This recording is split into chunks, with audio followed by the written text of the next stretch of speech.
présenter Winsor McCay, qui est né en 1869 et mort en 1934, à l'âge de 64 ans. Et il est considéré comme l'un des plus importants dessinateurs de bande dessinée, et c'est le pionnier du cinéma d'animation américain.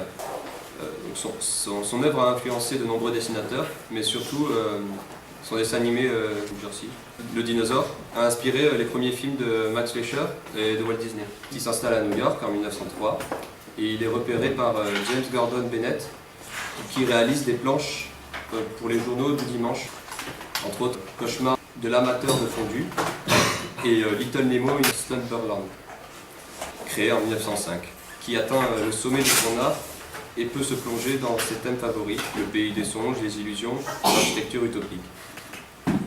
Ces deux bandes dessinées développent la même métaphore négative du cauchemar et le thème inhérent à la vie quotidienne et aux inquiétudes de la société.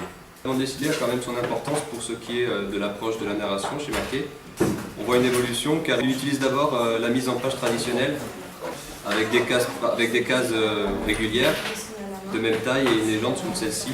Puis ces légendes laissent peu à peu place aux phylactères et les cases de ces bandes dessinées vont s'adapter au récit. Par exemple, dans Le Petit Samy éternue, la case du dessin est détruite par l'éternuement du personnage. Et dans Little Nemo, les cases s'agrandissent en fonction de l'action qui s'y déroule. Donc à partir de 1909, il délaisse peu à peu la bande dessinée pour se consacrer à un nouveau média, le dessin animé, et pour lequel il va adapter du coup les aventures de son personnage fétiche, Little Nemo. Mais ce nouveau médium, il lui offre beaucoup plus de possibilités dans la narration.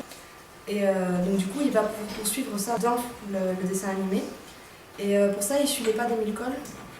Winsor McCay, il est comme Emile Cole, c'est-à-dire qu'il réalise vraiment tous ses dessins à la main sur papier, parce qu'il n'y avait pas encore le celluloïd, car c'est du papier transparent très fin.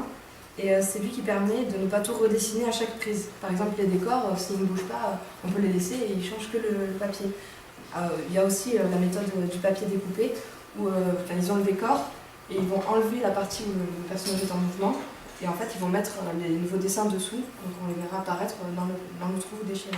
Je vous montre Little Nemo aussi, là où il a adapté son personnage. On va vous présenter Winsor McCay, qui est né en 1869 et mort en 1934, à l'âge de 64 ans. Le cinéma ne sera inventé qu'en 1927. Et du coup, McCay il a décidé de présenter lui-même ses films à travers l'Amérique. Et durant les projections, il fait en direct les bruitages sonores et il participe même à un film en donnant lui-même les ordres. Comme je disais par rapport au fait qu'il devait tout dessiner à la main, c'est par exemple pour Jersey le dinosaure, qui a été réalisé en 1914, et il aurait réalisé plus de 10 000 dessins en tout. Et il s'était donné le pari de le dessiner à trois, c'est-à-dire que normalement, pour le dessin animé, il y a vraiment une personne, il y en a qui fait les décors, l'autre ils font tout. Et là, ils étaient que trois, et ils ont réalisé les 10 000 dessins à la main. Et donc, c'est avec ce dessin animé-là qu'il a vraiment le grand succès, parce qu'il invente le personnage du dessin animé moderne, c'est-à-dire un personnage principal qui a une personnalité touchante. Et c'est le premier dinosaure de l'histoire du cinéma. Et c'est un peu ce qui distingue des films antérieurs, dits des films de trucage, comme Fantasmagoria. Et donc là, pareil, il y a vraiment une narration. Et c'est aussi, avec Winsor McCay, les premiers films qui utilisent la technique des images clés, c'est-à-dire les images qui sont les étapes principales de la composition d'un mouvement. Et c'est ça qui assure donc le rythme et la fluidité de tout le mouvement. Et on voit un certain dynamisme pour n'importe quel type d'objet. Et il faut donc une reconnaissance de la physiologie des corps, de la perspective, mais aussi il faut beaucoup d'imagination pour faire ça. On a vraiment la narration qui avait déjà. On a vu qu'il avait influencé Max Fleischer. Lui, c'est celui qui a inventé le rotoscope. Ça facilite la décomposition du mouvement filmé, parce que c'est une machine qui permet de voir tout à et de dessiner différents types. Ce film-là, il est dans le moment où le son, le cinéma ne sera inventé qu'en 1927.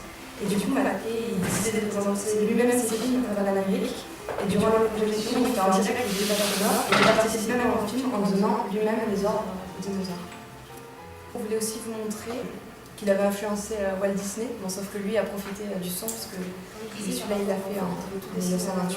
Ils sont intervenus en 1927. Et en fait, ils vont mettre les nouveaux dessins dessous.